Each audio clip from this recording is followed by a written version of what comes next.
Miren, amigos oyentes y casi televidentes, los que ven este programa en video, el Ministerio Público vuelve a hacer noticia. Y yo creo que con la llegada del nuevo procurador, las expectativas crecieron casi a 40.000 pies de altura, un lugar donde hay poco espacio para el oxígeno, lo cual lo compromete más o lo hace pasar por una prueba ácida para el reto que significa para él retomar el tema de la justicia, pero sobre todo cuando hablo de reactivar los casos de alto perfil y a los grandes delincuentes que hay en Panamá, delincuentes de cuello blanco, como se le dice localmente.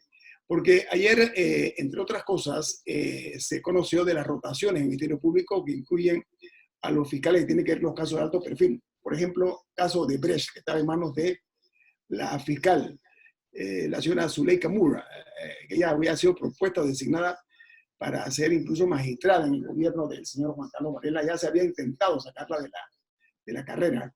Y dentro de estas rotaciones, como dije, pues está el caso de Brecht incluido, un caso inconcluso en Panamá, un caso que en Panamá tiene un rezago escandaloso. Pero por otra parte, el Ministerio Público también anunció que está investigando, va a investigar el caso del hospital modular, se llama Panamá Solidario, se llama el hospital modular, y se va a decidir contratar a peritos independientes y la Contraloría tendrán que ver con esto en cuanto a la calidad de los productos. Pongo sobre la mesa las dos cosas. Vamos primero con lo de Zuleika Moore y los fiscales que van a ser reubicados. Sabrina. A mí lo que me llama la atención es el momento de las rotaciones, porque yo fui y muchas personas fuimos muy críticas de la selectividad con la que la exprocuradora Kenia Porcel, que por cierto es exprocuradora por esa selectividad que conocimos en los Varela Leaks, manejó el caso de Brecht, dejó por fuera a los panameñistas. Y es evidente la cercanía que tenía la señora Porcel con el expresidente Varela y también la fiscal Zuleika Moore. Entonces, cuando entra el nuevo procurador, en ese momento yo hubiese esperado que Zuleika Moore salga, o por lo menos salga del caso de Brecht, o que dé un plazo, porque en ese momento se le preguntó y él dijo, ella maneja mucha información, así que vamos a dar un plazo para que los fiscales que toman el caso se pongan al día. No lo hizo en este momento, no lo hizo en ese momento, lo hizo ahora, que es lo que a mí me levanta ciertas alarmas, porque ahora me parece tarde, pero yo, a diferencia de, por ejemplo, el hoy por hoy de la prensa que lo ve como una pérdida para la justicia y de muchas personas que probablemente opinen lo mismo, yo pienso que congruente con la posición que siempre tuve de cuestionamiento a la forma en que se manejó Kenia Porcel, Zuleika Moore era la abanderada de esa selectividad. Señor Murgas, se sienten vientos de fronda hacia la administración de Juan Carlos Varela. Ha tomado un giro. O sea, ahora aparentemente el objetivo del caso de Brecht y otros es la administración del señor Varela.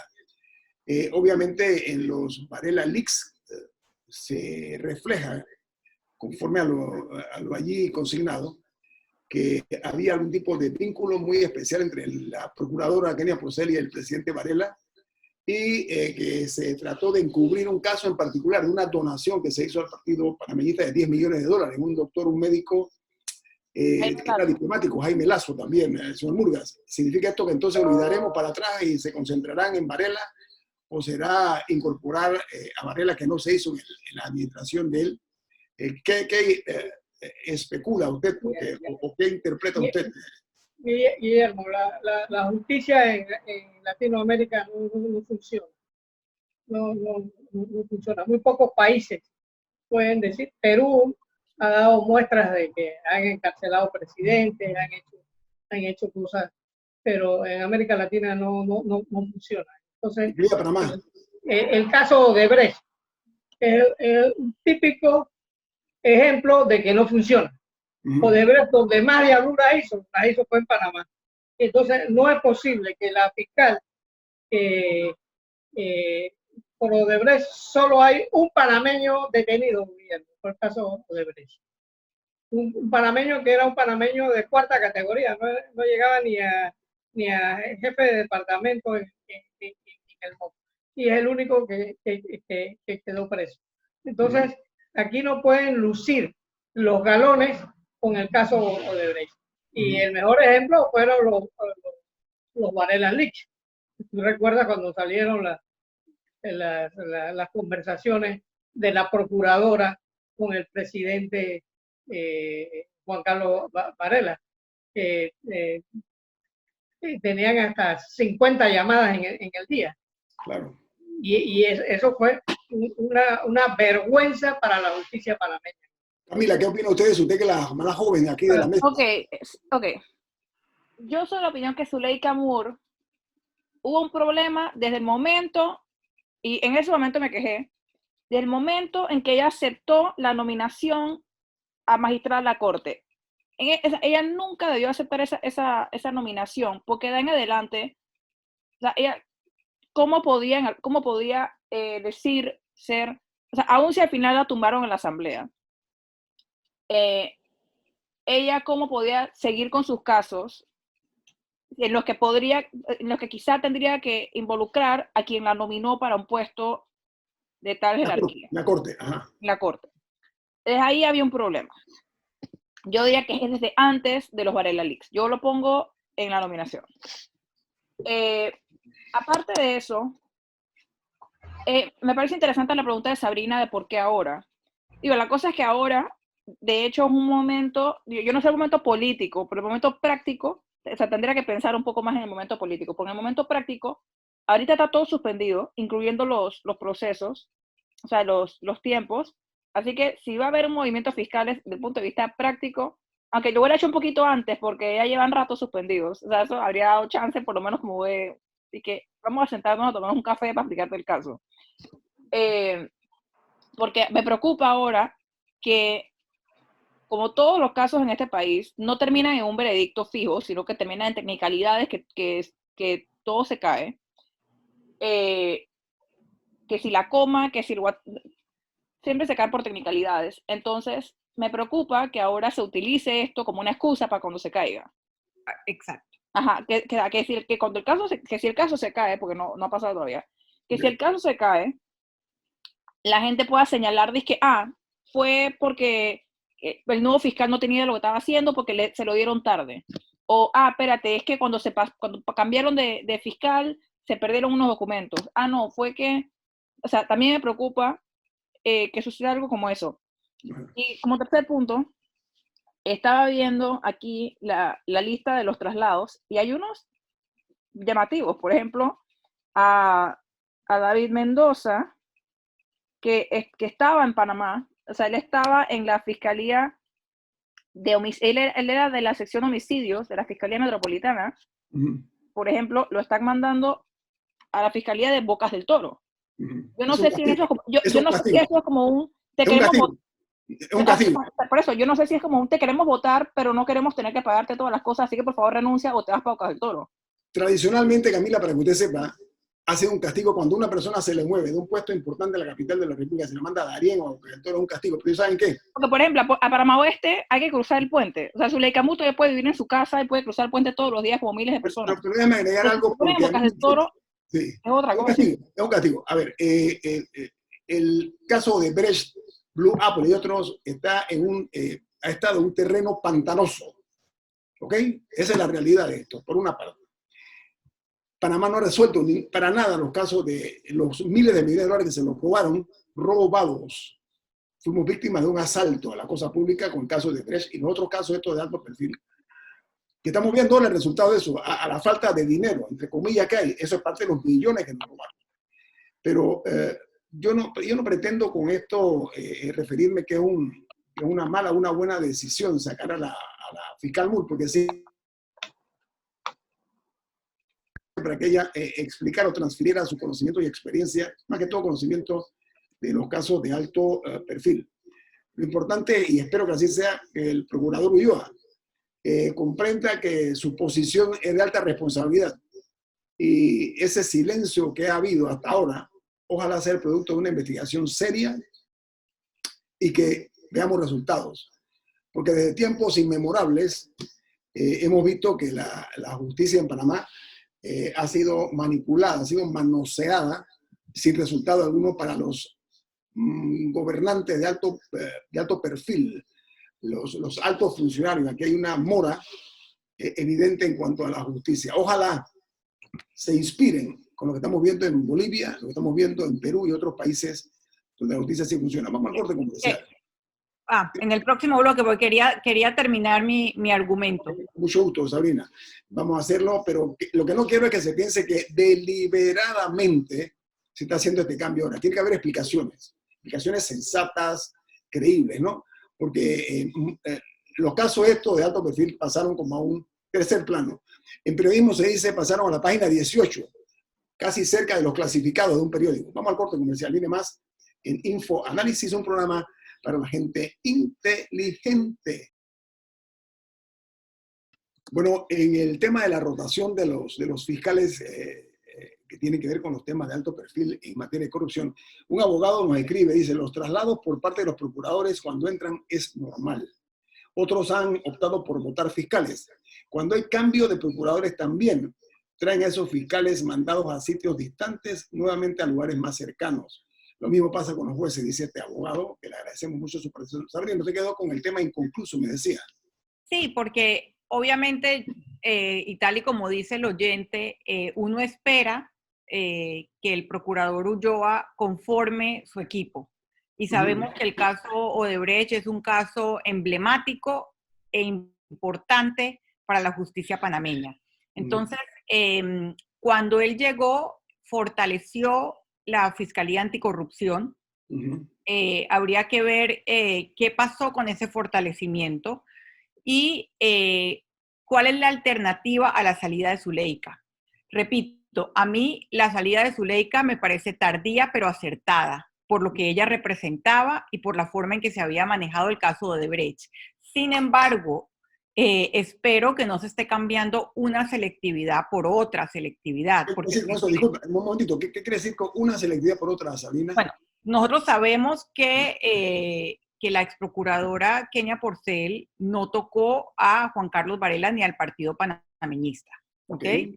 Entonces, y sabemos que este país ha estado secuestrado y tengo que decir, eso sigue, lamentablemente sigue. Ha estado secuestrado por la pelea de Juan Carlos Varela y Ricardo Martinelli por 10 años.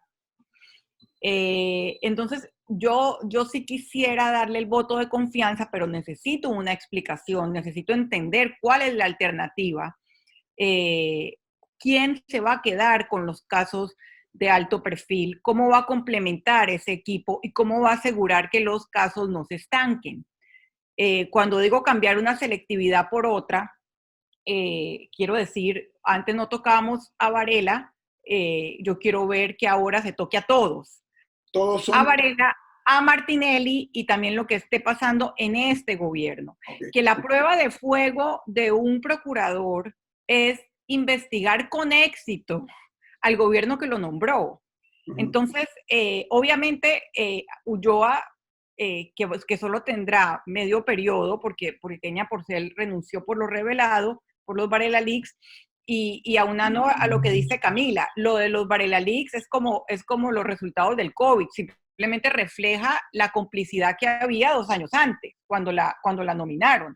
Pero lo que quiero decir es, Ulloa tiene su bandeja de expectativas más llena que nunca y su bandeja de logros bastante vacía, por ahora, porque Ulloa tiene los casos de Martinelli que todavía no sabemos, los casos contra Varela y en esta pandemia que el Ministerio Público ha comunicado que ha abierto varias investigaciones, entre ellas la del Hospital Panamá Solidario, la de los ventiladores, etcétera, etcétera. Entonces, sí tiene una carga importante de expectativas para mostrarle resultados a la ciudadanía. A ver, el comportamiento para muchos, o para no pocos, ha sido ineficaz anodino, para usar otros términos en cuanto a la aplicación de la justicia.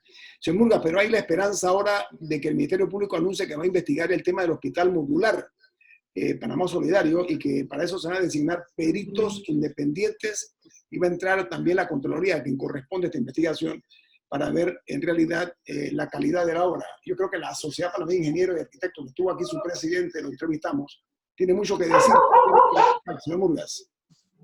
Bueno, este es un tema recurrente en Panamá, Guillermo.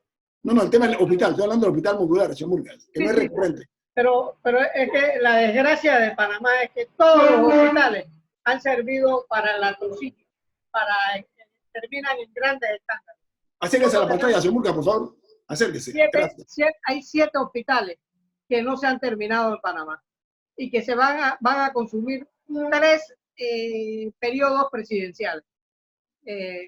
El hospital de Metetí, que tú conoces la historia. Pero hemos hablado mucho de eso. Estoy hablando del hospital modular que hoy día es la noticia. O sea, es nuevo, se une a las desgracias de que todos los escándalos tienen que ver con la salud pública en Panamá. Y eso es imperdonable. El dinero, y nosotros hicimos buenas cosas en Panamá en salud pública. El Hospital Santo Tomás, ahí está, que lo salvó el gobierno de Mireya Moscoso, que fue hecho en la década del 20, y ese hospital sigue siendo grande para Panamá. Pero cada vez que alguien quería inventar un negociado, Guillermo inventaba un hospital. Lo que el pasa país es que estuviese preparado. los hospitales han sido parte de lo que se llaman las turbiedades en el poder. Camila, ¿qué le parece este anuncio? Yo quería regresar, porque no tuve chance de mencionarlo, quería regresar un momentito al tema de los fiscales. Porque, ¿se acuerdan que habíamos dicho que cuando iba a haber el momento para hacer como la transferencia de conocimiento? Y, sacaban a Zuleika Moore de la fiscalía, pero ¿qué iba a pasar? Bueno, encontré la noticia de cuando el procurador, el 2 de febrero, Ulloa me estás hablando, ¿no? El procurador Ulloa, cuando dio los nombres de 2 fiscales, Anilú Batista Carles y Azucena del Rosario Escurúa, que asumirían desde ese día como nuevas fiscales anticorrupción. Así que en verdad ha habido 2 fiscales nombradas por él, no una, 2 fiscales nuevas en esa unidad de Fiscalía Anticorrupción desde el 2 de febrero. Así que, en teoría, puede que ese traspaso de conocimiento ya se haya dado por más de 3 meses, ya yendo a 4. Le pregunto, Camila, a usted, el tema, a ver, hasta ahora se ha encontrado, el remedio ha sido inocuo totalmente para castigar aquí la corrupción. Hay una oportunidad de despejar un manto que hay en torno a la calidad de los productos que se utilizaron, de los elementos que se utilizaron para el hospital modular. Se habla ahora de que va a entrar un grupo de peritos independientes de la Contraloría. ¿Cuál es su opinión acerca de esta medida y la falta de respuesta que está dando hasta ahora? Respuesta contundente, estoy hablando por parte del actual ministro de Obras Públicas, cuando se le ha preguntado acerca de la situación de inmoralidad supuestamente que se ha dado en este caso del hospital modular. Bueno, les toca a ellos investigar. Por ejemplo, ayer hablando de si los módulos eran nuevos o usados, el ministro leyó una carta, una certificación que había dado la empresa, que francamente generó muchísimas preguntas que respuestas. Y muchas risotadas. Que la empresa certificaba que habían pasado por un proceso de manufactura y control de calidad, para ser implementadas como estructuras de primer uso, una cosa así. Y es que eso podía significar que eran viejas y las arreglaste para que fueran nuevas. O sea, si yo agarro algo viejo y lo paso por un proceso de manufactura y control de calidad, yo creo que lo puedo poner en una casa, no sé.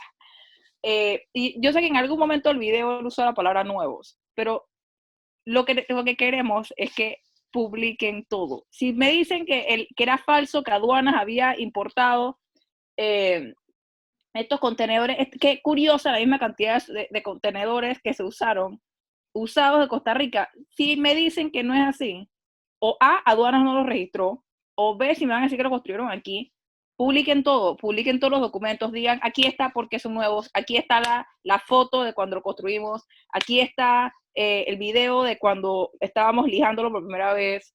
O sea, la mejor manera de dispersar las dudas es que ellos mismos publiquen todo, en vez de que alguien más le saque los documentos. Yo voy a ponerlo de esta manera. El gobierno nacional tiene que ponerle un alto a la competencia de disparate que están dándose. Me explico más claro. Por ejemplo, lo que acaba de decir Camila, no es congruente alguna vez en la posición del gobierno. Que la propia empresa sea la que opine me parece irresponsable. Me parece que uno Sí, es que por ahí va el punto de Sabrina. Bueno, pero quiero hacer como una síntesis de qué ha significado el Hospital Panamá Solidario y lo que yo siento tiene los mayores conflictos en términos de falta de transparencia e indicios de corrupción. Porque sí creo que el escándalo o el posible escándalo alrededor de este hospital es diferente a todos los otros escándalos que ha habido. A lo anterior. Claro, porque es un hospital construido en medio de la pandemia y construido en base a las cifras iniciales, a las proyecciones iniciales de que el sistema sanitario en Panamá iba a colapsar.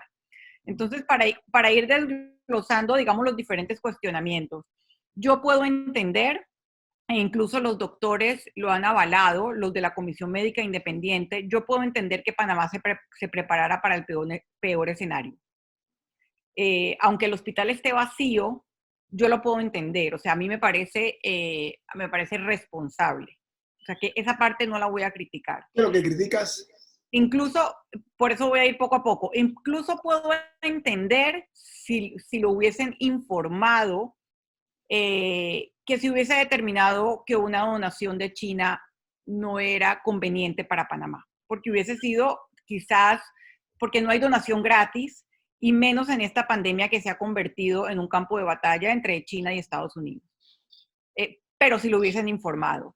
Entonces, a eso se suman otras dos irregularidades. Si los módulos son nuevos o son usados.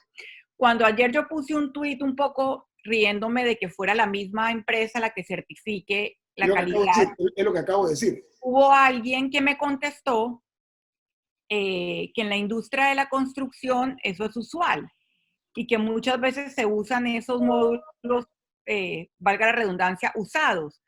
Yo no soy constructora, no tengo por qué saberlo, pero probablemente si la explicación hubiese ido por ahí y no por el lado de leer una certificación de la misma empresa que los vendió, sería más convincente. Y la última de las aristas, que se ha tocado poco, tiene que ver con el alquiler de los terrenos, que ha salido a nivel de glosas y que desde el comienzo se mencionó a un donante y allegado del gobierno de Laurentino Cortizo como el dueño de esos terrenos y como el que estaría beneficiado con el alquiler, que es una persona que tiene varios otros empresas e intereses económicos en Panamá, así que no sería de extrañar que haya un intercambio ahí de favores. Por eso, como dice Camila, el gran problema de todo el hospital desde el día 1 ha sido la opacidad. No sabemos nada, realmente no sabemos nada, y las respuestas del Ministerio de Obras Públicas siempre han venido limitadas, siempre han venido en tweets, en conferencias de prensa, y no se ha permitido hacer todas las preguntas que los ciudadanos tienen. También la otra respuesta que yo creo que es equivocada es politizar la crítica a las compras de pandemia. La estrategia del gobierno, y no sé si es una estrategia oficial o extraoficial, porque estamos viendo el movimiento en las redes y en algunos, abro comillas, influenciadores, cierro comillas. La estrategia ha sido decir que los cuestionamientos a las compras y contrataciones durante la pandemia tienen una agenda política. Y entonces lo que tenemos ahora es un ambiente nacional completamente contaminado, donde en la mitad de todo está, como lo dije, de telón de fondo está la pelea y los intereses de Ricardo Martinelli y Juan Carlos Varela, y yo estoy viendo claramente los dos bandos. Y me preocupa mucho que esa sea la forma en que se esté manejando la información pública en tiempos de pandemia. ¿Sabes qué? Pretender hacer ver que se trata de un sainete, de una charada, un escándalo de esta magnitud, en cuanto a los sobreprecios supuestos en medio de una pandemia, me parece que es inapropiado para un país serio, como nosotros nos denominamos. Eso es, al regreso, señor Mura, se la paso. Esto es Info Análisis, un programa para la gente inteligente. Bueno, amigos, ante la fragilidad aparente en cuanto a la comunicación del gobierno nacional con el caso del hospital modular, que ojalá Hay muchas cosas. Y entre otras cosas, ha provocado mucha suspicacia, señor Murga. Usted iba a hacer un comentario. Bueno, mira, el Ministerio Público y el órgano judicial siempre se quejan, se la viven quejando, de que no hay viáticos, de que no hay... Bueno, el Ministerio Público y el órgano judicial, para que se tenga una idea, Guillermo, nunca hacen un concurso para nada. Todos los puestos vienen de a dedo. La procuradora y los procuradores se convierten en dictadores. Ellos nombran a las personas con un dedazo, Guillermo, y digamos un fiscal superior gana el mismo salario de un ministro de Estado, $8,000. Entonces, pero ¿por qué estos puestos no se someten a concurso? Y el pecado es del Ministerio Público y del órgano judicial. Los dos pecan de... Si nosotros estuviéramos llevando esto a concursos vigilados por la sociedad, estaríamos haciendo las cosas bien.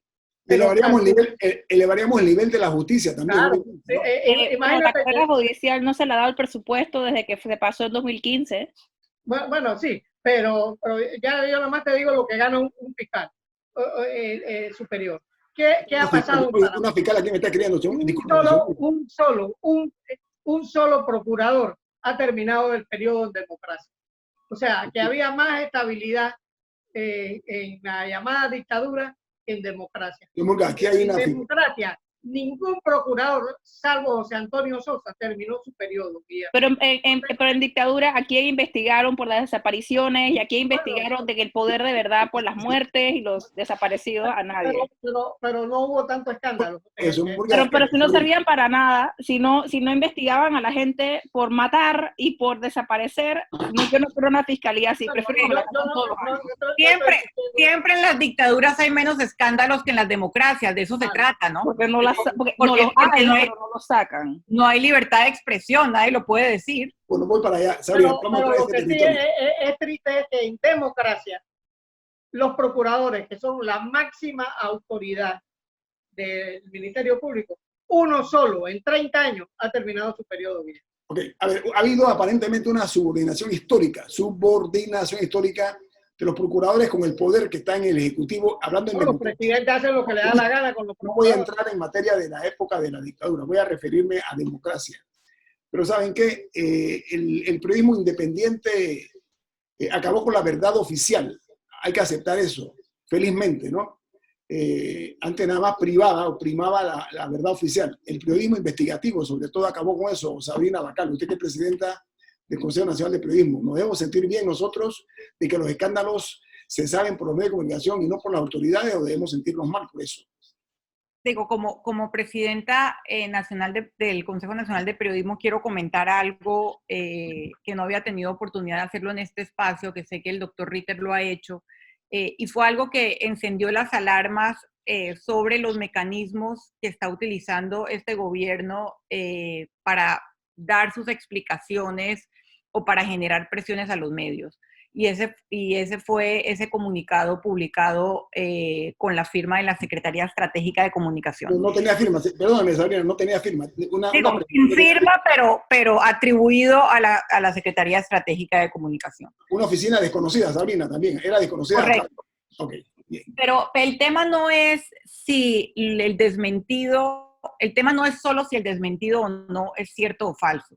El desmentido ya se ha dicho hasta la saciedad, es un absurdo, es un completo absurdo que ellos mismos con cualquier declaración muestran que es falso. O sea, es absurdo decir que 80 días, más de 80 días después de la pandemia, el Ejecutivo no ha gastado ni un solo balboa en combatirla. Eso no pasa ningún bien chequeado. Camila le puede hacer 15 bien chequeados. No, y la cosa es que eso lo redactó un abogado. Eso lo redactó un abogado. Estoy clarísima. Porque la manera en la que lo hicieron es para decir lo que dijeron.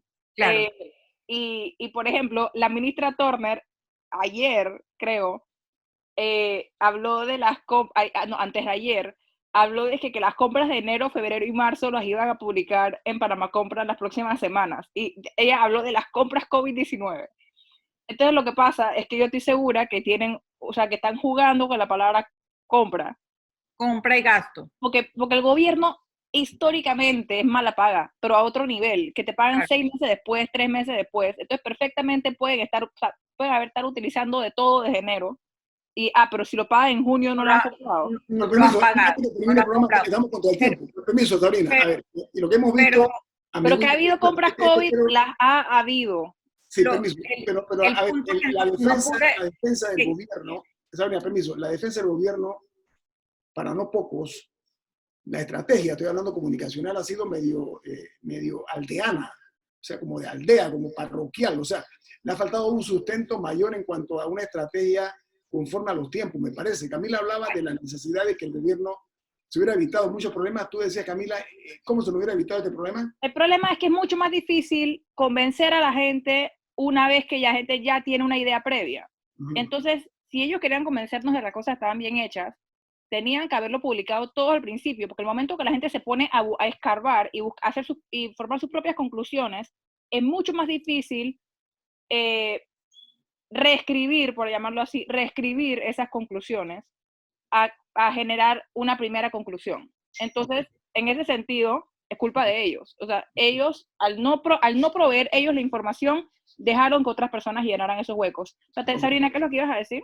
Sí, que independientemente de lo absurdo que nos parezca el fondo de ese comunicado, también hay un tema de forma y de institucionalidad, y es que con los impuestos de los ciudadanos se estén pagando publicaciones para desmentir a los medios de comunicación. Sean esas publicaciones de los medios de comunicación buenas o malas, eso es irrelevante. Y esa es la razón por la cual el Fórum de Periodistas y el CNP se pronuncian. Porque los recursos de las instituciones públicas que vienen de los impuestos de todos no pueden ser utilizados para señalar, perseguir o desmentir a un medio de comunicación. Hay otras maneras en que el Estado puede, incluso sin gastar, porque tiene conferencias de prensa, tiene todos los medios oficiales, decir, el periódico mintió, si es que tiene las pruebas, pero no pagando un anuncio con los impuestos de todos, sobre todo en un momento en que se está llamando a que todos ahorremos, aunque a que vienen tiempos, ya estamos en tiempos económicos muy, muy difíciles para la gran mayoría de panameños. Entonces, no hace sentido, y más que el mismo anuncio, lo que simboliza sobre el compromiso que tiene el gobierno con la transparencia y la libertad de expresión es lo que nos preocupó. Rubén Darío Burgas, el gobierno está a tiempo de erguirse, de levantarse para mejorar la imagen, ¿no? Yo quería decir, mira, porque en Panamá la justicia está bastante resguardada gracias a que hay libertad de expresión. ¿Por qué? Porque desde 1980 surgió el diario La Prensa. ¿Por qué? Porque antes de la firma de los tratados había periodiquitos ahí que se hacían los de oposición, pero no eran oposición. Pero en 1980 surge el fenómeno del diario La Prensa, que es un diario que tiene la virtud de que no tiene dueño conocido. O sea, no tiene dueño. Tiene muchos dueños, muchos dueños. Y el diario se ha cuidado y en este momento le está robando el mandado a los otros periódicos. ¿Por qué? Porque está vigilando al gobierno de Cortizo. Aunque se le acusó en el gobierno de Varela de estar medio a favor del gobierno de Varela y cayó muchas de las cosas que hizo el gobierno de Varela. Pero eso ha garantizado en Panamá de que así como en Estados Unidos la libertad de expresión le garantiza a ese país de que la justicia funcione. ¿Por qué? Porque un periodiquito de un pueblo tiene más fuerza que el New York Times en ese pueblo.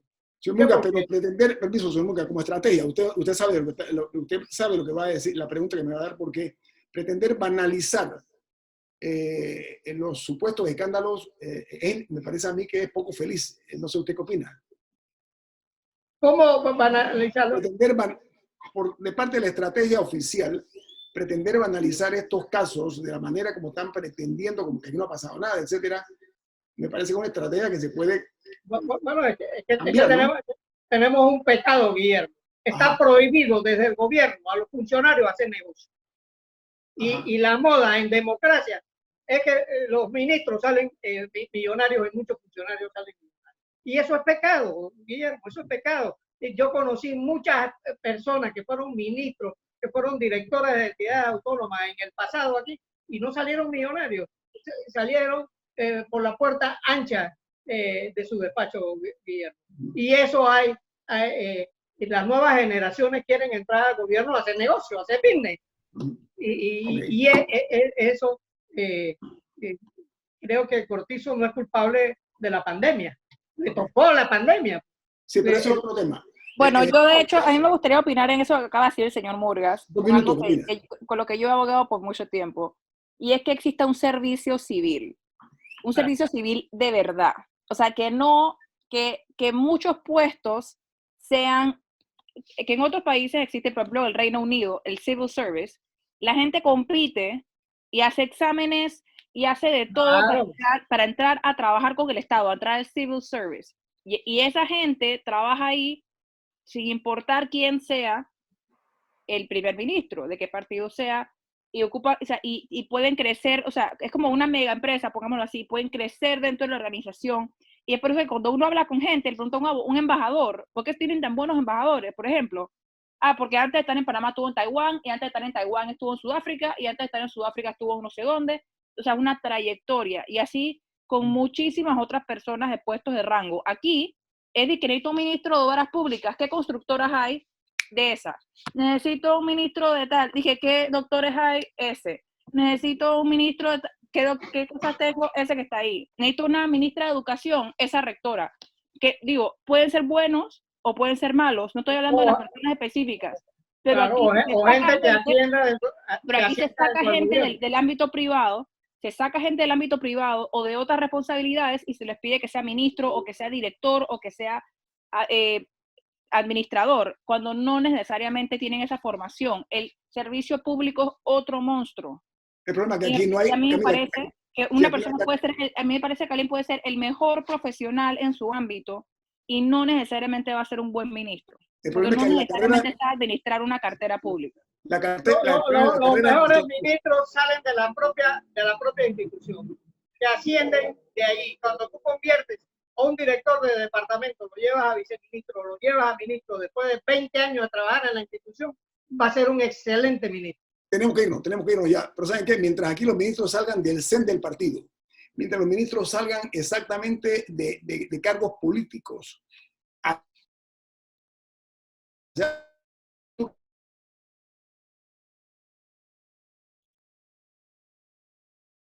que ya suena que es demasiado añeja, pero esta es una oportunidad. La pandemia puede servir para dar un giro a lo que es la realidad del Estado panameño. Sabrina Ocal, gracias por estar con nosotros esta mañana. Gracias a ustedes por invitarme. El equipo de Infoanálisis. Camila Dames. Rubén Darío Murgas. Y Guillermo Antonio Dames, nos vamos. Gracias.